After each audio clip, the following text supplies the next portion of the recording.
Hello, everyone. My name is Mauricio Palacio, and I will be your host for this talk about event marketing and its reinvention, actually, the ongoing revolution in the events industry and its role in marketing. I'm today here with my co-speaker, Ina Chervinska, who is joining from Kiev in Ukraine. And Ina is no more than head of marketing at Red Bull. Ina, how are you today? Hello, always, yeah, it's great. Thank you for having me and giving me a chance to share my thoughts and some of the opinions. Perfect. So Ina, you were head of marketing at one of the most, I would say, distinctive and amazing brands, which is Red Bull.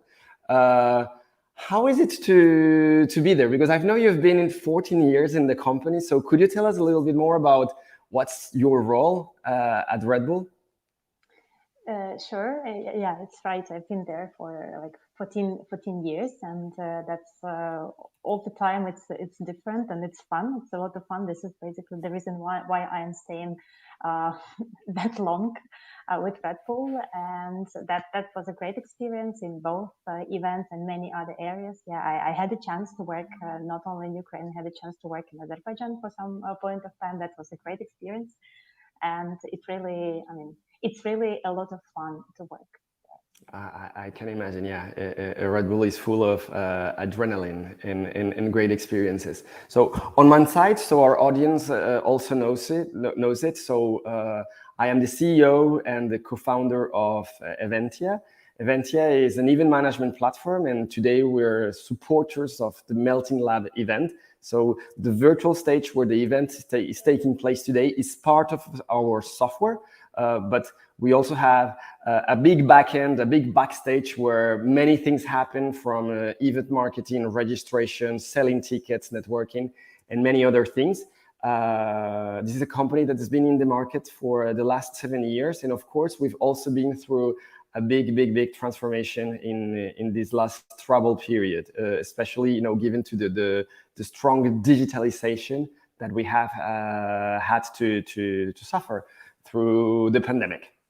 So, Ina, so that we place the context of the conversation, it's important that we go to the heart of what events are for. And of course, marketing are many things, but today we're talking about events. So tell me, what is the special place of events inside the marketing strategy in your company?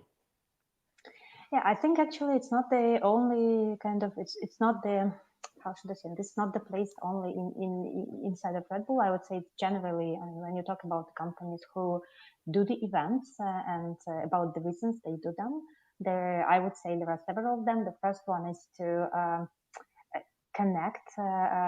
better connect with their consumers and provide how should I say and explain the character of the brand, because when you choose which events you do, you obviously always look at how does this or that event correlate with the image, the character, the personality of the brand, or the things that you want your consumers to know about your brand or product. So from one side, that's the show the character and the personality of the brand. From the other one, that's engage consumers into the interaction with the brand. And I would also name making a buzz, because when you do the event, obviously you want as many people come there, or as many people as possible to know about that event. So obviously the creating buzz is a really strong point that those who organize or participate in the events are looking at. And I would also add here networking as well. That's not kind of related to the brand or product marketing. That's also related to the kind of benefit you get from the having events, because from one side you really collaborate with a lot of players, with a lot of partners, with a lot of other companies, and that really gives you broadens your opportunities, broadens the way that you could do your next steps, next actions in the future. Absolutely. So events are definitely a key component of a marketing mix, and actually quite a powerful one.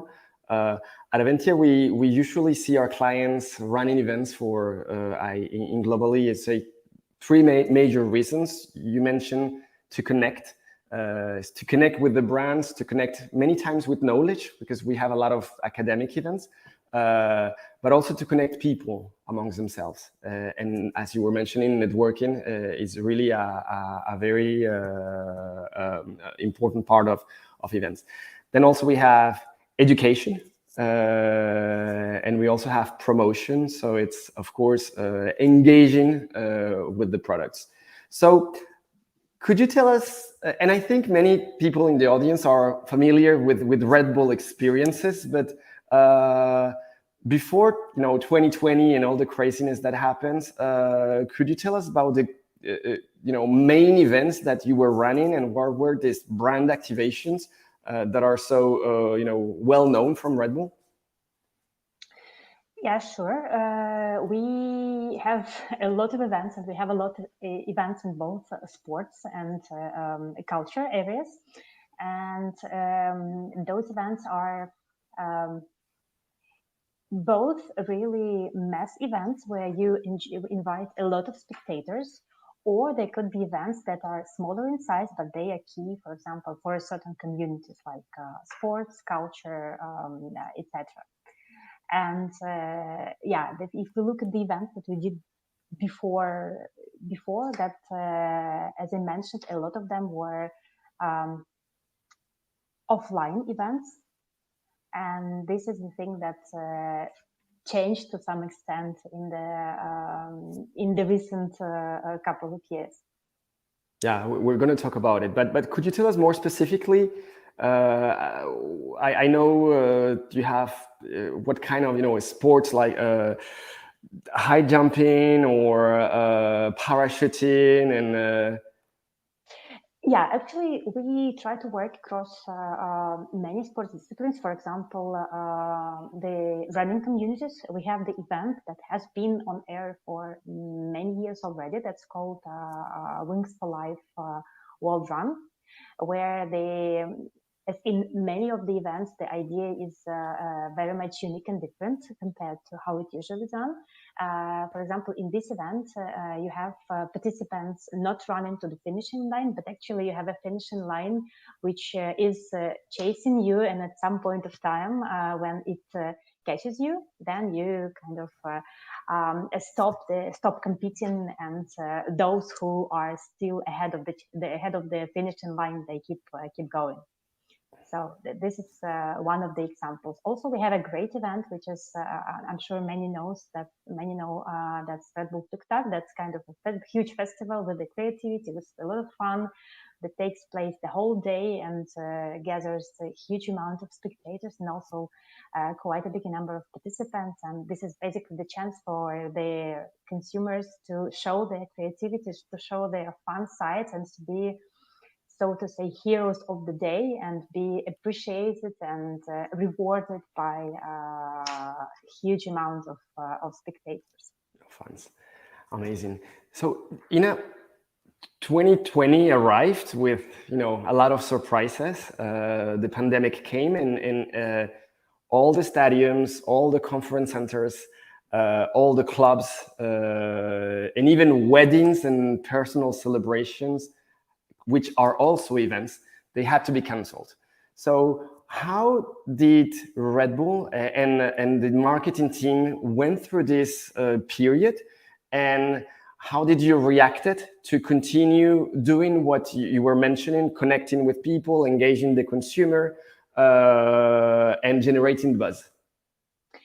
Yeah, this was the time, I think, for many, like everybody, that was the time when we had to regroup a lot, and here obviously digital side helped us a lot. So the events that were happening previously offline, we tried to find the angle to shift it, or to involve more digital, more online part. For example, we have for many years the competition which is called Red Bull BC1, which is the world tournament of the best b-boys. And this event traditionally obviously was the offline event with huge amount of spectators, with the best b-boys coming together and competing. And since pandemic happened, we had to find the way to move it online. So b-boys were still competing, but everybody was in their environment at home or in the place where they chose to be. And that was all broadcasted via internet. So the spectators had a chance to see, the judges had a chance to vote, but that was totally adapted to the reality of, to the new reality, I would say. Okay. So yeah, adapting the format of an existing event to a virtual format. Yes, yes. And did you launch any new events that were purely online initiatives? Yes, we did, but it mainly referred, in our case, to the activations, not as events. For events, we mostly looked for the transformation them into the online competitions. Or we were most for the events that had already both offline and online competition, like, for example, the marathon that I was talking about, the Wings to Life World Run. It has had already have the part where runners could not only come to the kind of the gathering place, but they could launch an application and run at the place where they are. So we switched more to promoting that side of participation rather than gathering together, because it was not very safe at that point of time. Okay, I understand. And how would you evaluate the response of the audience to these virtual events? I would say it like this: since everybody has to move to digital, and since basically digital has a huge penetration across consumers, so we still had a lot of participants. We still had a lot of spectators. However, I do believe that there are certain events which you can only kind of feel the vibe, feel the kind of the real have the real feeling of event when you are physically present.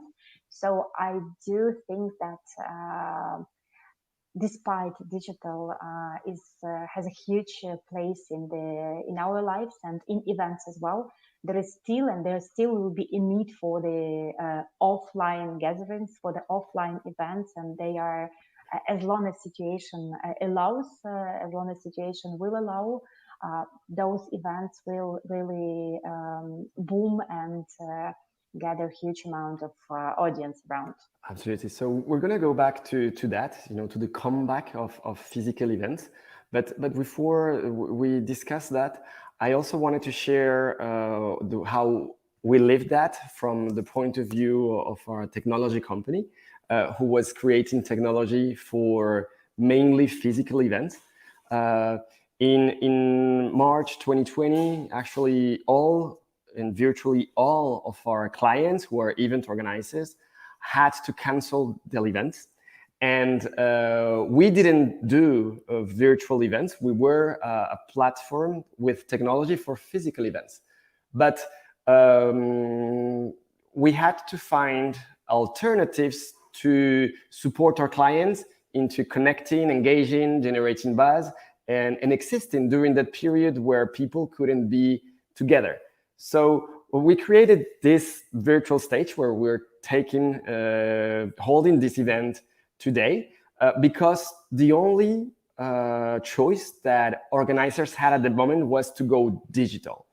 And there was a huge, I would say, demand for technology platforms, because actually during the period of the pandemic, companies had to, as you were saying, regrouping.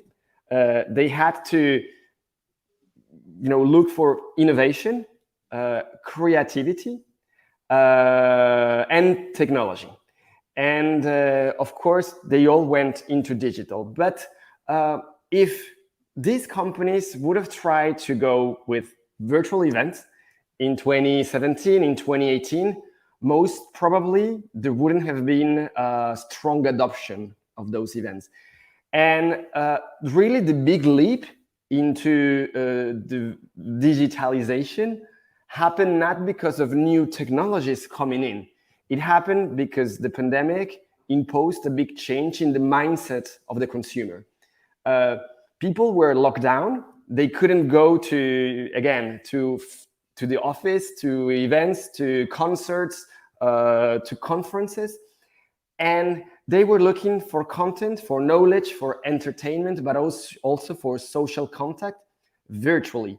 And that's why it boomed. And it was really a crazy period.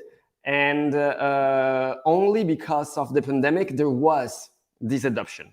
But right now, we are at a moment where many places of the world, we are coming back to these physical events. And so that's what I would like to ask you now.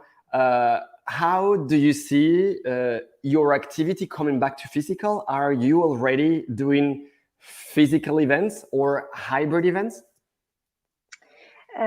Yeah, but before I go to that, I just want to add up on what you were saying, because yeah, it's totally true that we kind of accepted the digital events more actively because of the situation. We were placed in that situation, and I just remember that some of my friends, they even were handling the wine drinking party over Zoom. So this is something that you would never think about, like Never. 5 years ago. That would sound crazy, but that was totally fine, because we didn't needed kind of interaction and some gatherings and some Absolutely. communication. Well, this is a good opportunity, and I want to share also an experience from one of our clients who is a champagne brand. They do, before COVID, they used to do here in Paris tasting sessions. So one night in a restaurant, people would come and they would have a sommelier and they would, taste champagne with products. But then during COVID, they went virtual. So you would register for the event and they would send a box with the bottle and also some products.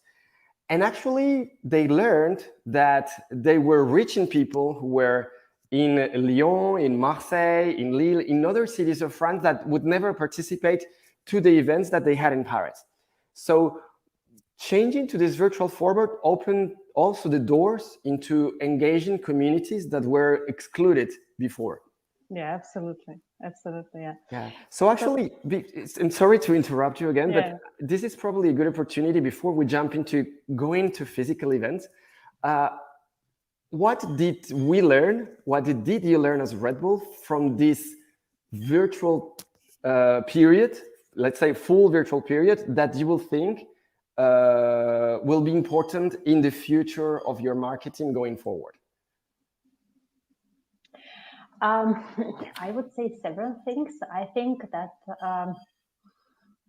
probably first one is that there are ways to reach or connect with more consumers, and you just need to really think out of the box sometimes and explore various ideas and look at even the most crazy ones, because at some point of time, in some circumstances, they may really work and they may really allow you to have the wider exposure. From the other side, I think also you can have more kind of one-to-one and person-to-person connection with the consumers, because the digital does, I believe, allow for that. And you can find the ways to be kind of closer and interact more kind of directly and in a closer kind of way, I would say. Perfect. Yeah. From my side, I would say the strongest learnings from this experience that virtual allows us a farther reach in audience, but also more inclusivity. I was just talking about it, how we can reach consumers that are in places where they cannot assist. We also learned that these virtual events are very measurable and quantifiable. Physical events are often difficult to measure, and marketing is about data. So it's very insightful that this virtual component is allowing us to measure better. Of course, they're more sustainable. We've discussed with a lot of companies who would organize seminars or conferences, and they would travel 500 people from all across the world. So of course, it's more sustainable with less environmental impact, and of course, they can be more cost efficient. We've seen people and organizations doing mass gatherings with lower budgets. So it's also part of what can be achieved with virtual. We've also seen companies doing crazy, amazing productions that are really like cinema productions. Yeah. But it lowers the barrier to access. Absolutely. Yeah, I agree fully on that. Perfect. So now I wanted to ask you again, coming back to my previous question. So are you coming back to physical events at the moment? Is it allowed in Ukraine now? We do. At the moment, yes, it is allowed. We still have concerns how it's going to be when we move to autumn, like deeper autumn and winter. But for example, in summer period, we really had a boom of outdoor events. There were huge festivals happening. Just one festival, as an example, it was a bit more than a month ago. It lasted for a week and it gathered 600,000 people. Wow. During this week, yeah, if you look at the picture, they look just amazing. You have a huge field and you have a stage that was a musical event, as I mentioned, and there was huge amount of youngsters, older people, because we do see that consumers, especially young ones, they really miss those physical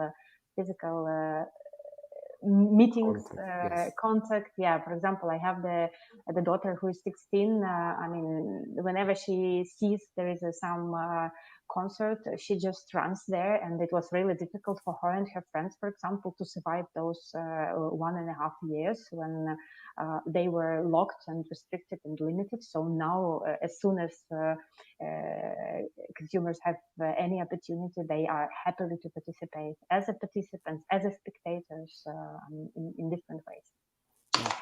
I think that we've been through a period of probably a lot of anxiety for many people, and being closed and being forbidden from this social contact. We're social beings as humans.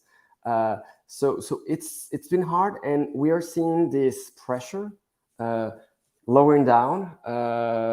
Having these festivals and these moments where people can come back to parties, can come back to concerts, to music, to being together. But not also for the youngest ones, but also for more mature people, for business. Going back and meeting people, shaking hands, and doing business as we used to do.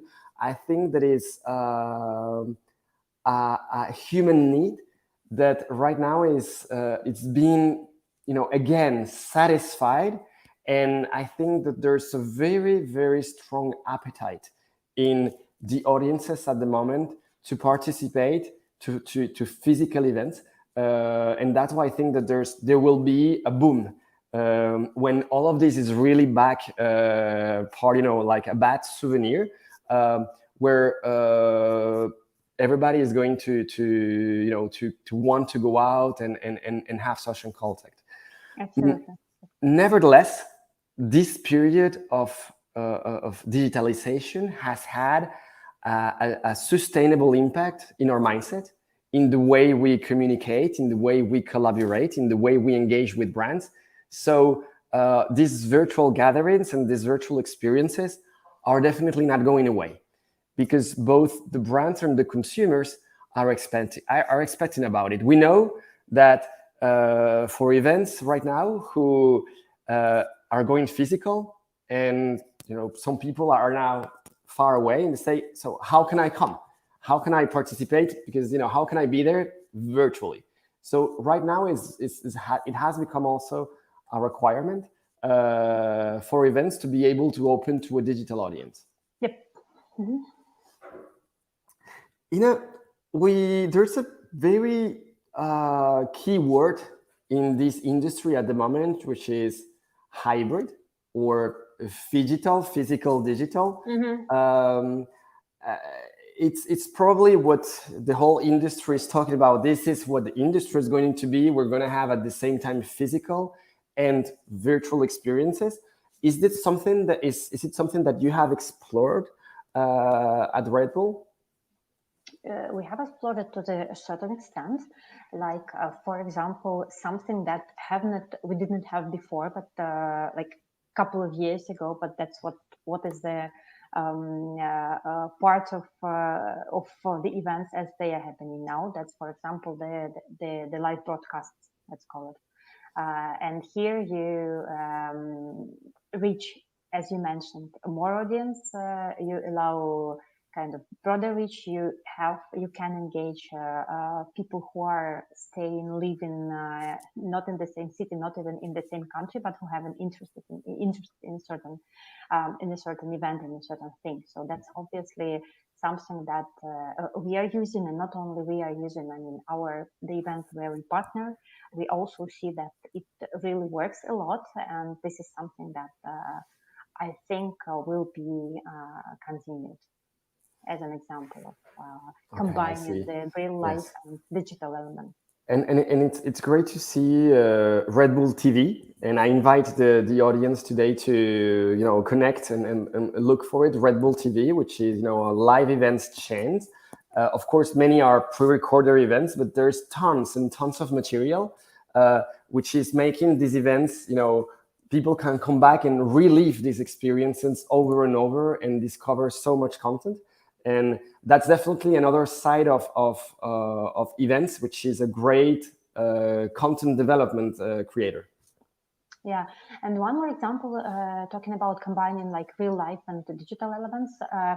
When I was telling before about the marathon, which we have, which was a kind of combination of the real life experience and application run, what we noticed that many players in the sports events industry, they also started having that digital part of the events, when you can not only register and be offline as a participant, but you also can via application participant. Of course, it depends on the event if it gives this opportunity or not. But when, for example, you're a marathon, you can basically run not with the group, you can run on your own, and you can do it via application. So this is something that we noticed more organizers started to develop, because there was a need in the pandemic, but at the same time, I'm sure this will be kept for the future as well, because it just expands your audience, it expands the reach, and it allows more people to get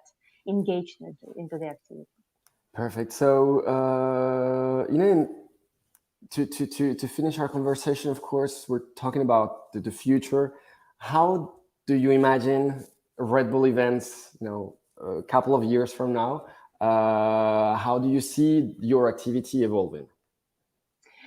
I think for sure we'll keep with the real life events. I will keep with the real life events because, as I mentioned, they provide a really unique experience, a spirit, and kind of the overall feeling of being there. At the same time, I'm sure we will keep with the digital elements in this way or the other, be it activation or be it broadcasts or kind of involving the digital part into the event. And I do believe there will be some really cool online events because technology is really sophisticated. Consumers are ready because they had experience with the digital world, digital events during the pandemic. So I do think there will be some really cool and exciting online activities as well. Okay, perfect. Yeah. So again, it will be still technology and digital taking a stronger part in physical events. On our side, We're definitely continuing to. Well, our mission is to bring technology to organizations to make it easier for them to launch events, and we will continue enabling the mix of physical and digital at events, so our clients can continue doing events and engaging their participants at the different levels. We want to continue lowering the barriers to make an event, because we consider that events are definitely a key element in the marketing mix, and not only big corporations like Red Bull, but also small corporations should include them. And virtual has made it much more easier for them to connect with those global audiences. Perfect. So I want to ask the backstage team, do we have any questions from the audience? Okay, so we have a question about virtual reality.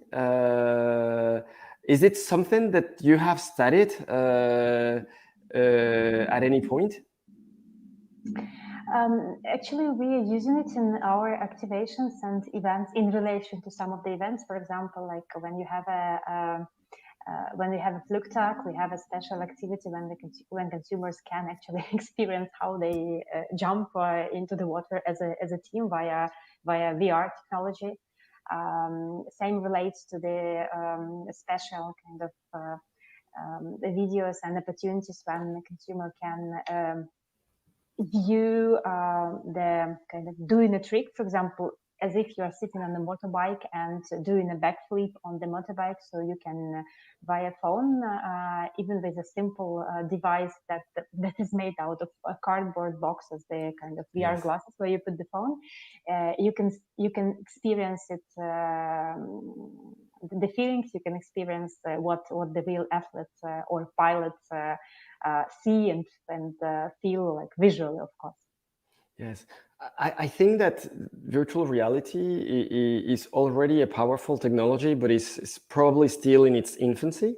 But they say that Elon Musk wants to send us to Mars, to live in Mars, and before going to Mars, we're probably going to live in a virtual universe and connect. So definitely there will be a strong development into virtual worlds with virtual gatherings, and I think that events will certainly open many other new possibilities in the metaverse in the upcoming years that we haven't yet really explored during this period of pandemic.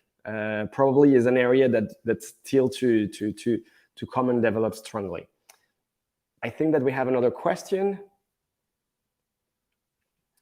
Would you say that the whole situation had a positive or negative impact on innovation in the event industry?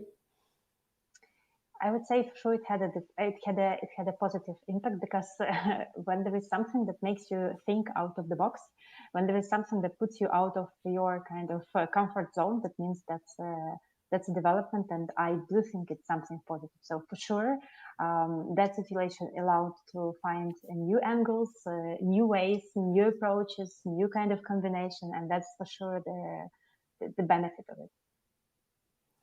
Perfect. And absolutely, I would say the same on my side. I think it of course, the situation had a very strong impact on the event industry. It's an industry that suffered a lot. And I think that finding economic returns on the digital is still a challenge for many.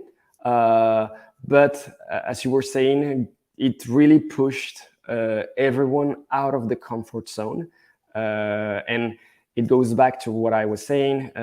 People had to go for technology and creativity to find answers to the limitations of the pandemic, and innovate, push the boundaries of marketing and communication further. and the things that were developed during that period were definitely not a short-lived thing, but are real developments that will last longer within our organizations. Perfect. I think we have another question. So, what are the most outstanding experiences of applying digital approach in events, like the story about the champagne? That's a good question. It's a good question. So I would say, for example, something that we see often within our events is that, in physical events, there used to be photo booths where you could go and take a picture, and you would take a physical picture. We now have been able to create digital communities where people go to a virtual photo booth, and we've been able to create mosaics or say hundreds of customized pictures of a community that is physically distant, and we've gathered them together through that media. I think that's been quite powerful. Yeah, and I just also remember the one that I do kind of want to talk about. Once I came across the technology and we used it for Red Bull Tuk-Tuk. That was 360 photo where it was shot by a special camera, and then it was put on digital, and you could find the resolution was that big that you can basically zoom in and find you or your friends on that picture, on that event. You could tag it and then share it with your friends. And this way, you could kind of engage, connect, and activate quite a large number of consumers who can. It was a great fun to find yourself, to zoom in, to see how you look like, and then to find your friend and actually point out to your friend that, hey, I saw you there. So it really had quite a viral effect. Yes, and I would say also, that well, we're talking about experiences, like drinking champagne, of having virtual dinners or lunch with people. That's okay. It's anecdotic, but I think that we've seen many events where they were very oriented into connecting businesses, connecting buyers with exporters, and for example, tourism offices. They would connect local tourist providers, let's say in Kiev or in Prague, with agencies from around the world to promote the region. And generally, they would travel to a destination to have many physical meetings. And virtual has allowed to simplify this kind of generating contacts more freely, with less hassle, with less travel, and making business in a much lesser ways. And I think that it's a great learning from this period about how digital connections from all around the world can be facilitated. Yeah, absolutely. Perfect. And I think that we still have a new question. Do you think we arrived to a new era of events? I would not call it, to be frank, a new era. I would say it's some modifications or kind of development or next level. But I don't think that it will be something totally new and different versus how it was. It's still, we are humans. We still need certain basic things like communication, but now we want to have like more in a more sophisticated way. We have to kind of reach to the events that are not happening in our city. We want and we can to be part of the broader amount of experiences and events. But I still would not say that it's some totally new era, because the basic things, I think they are still in place, and yes, they modified, yes, they combined, but they are still kind of very similar the way they work. Yes, I would totally agree with you. I think that would probably be a very big word, a new era. Uh, but I would say that we're probably in an ongoing transition. And this is not only valid for events, it's valid for many areas, but this has been a significant evolution. In the last 18 months, we made a leap of probably 10, 15 years, because again, both the brands, the organizers, and the public were able to offer, but also to accept new ways of engaging, of communicating, of doing events that were unthinkable some years ago. Without the pandemic, that wouldn't have been possible. But it's been an evolution that even without the pandemic, we would have gotten there at some point. This was coming, but this is an evolution. But the events at the very core, they remain the same. They are about sharing experiences, they are about sharing knowledge, they are about generating buzz. And mainly, of course, it's about connecting people. It's about bringing people together. And I'd say that it's an ongoing transition, because we are in an exponential age of change. And we went from an industrial world to a digital world, but we have to say that this is not over. The internet, it's there, but we've seen waves of internet. We saw internet 2.0 with the social media, and there are today ongoing technologies that will continue changing and shaping the way we interact, the way we connect, the way where we live experiences. So I think this is an ongoing transition, and probably not a global, a new era, because at the core, an event still has the same values. So, I think we're coming to the end of our talk. I wanted to thank you very much for your time today. It was a very interesting conversation. I'm glad to learn more about Red Bull and the role of events in your company. And I would like to invite all the Melting Lab participants to the networking session that is about to start. So thank you very much. And yeah, I hope to see you soon. Thank you.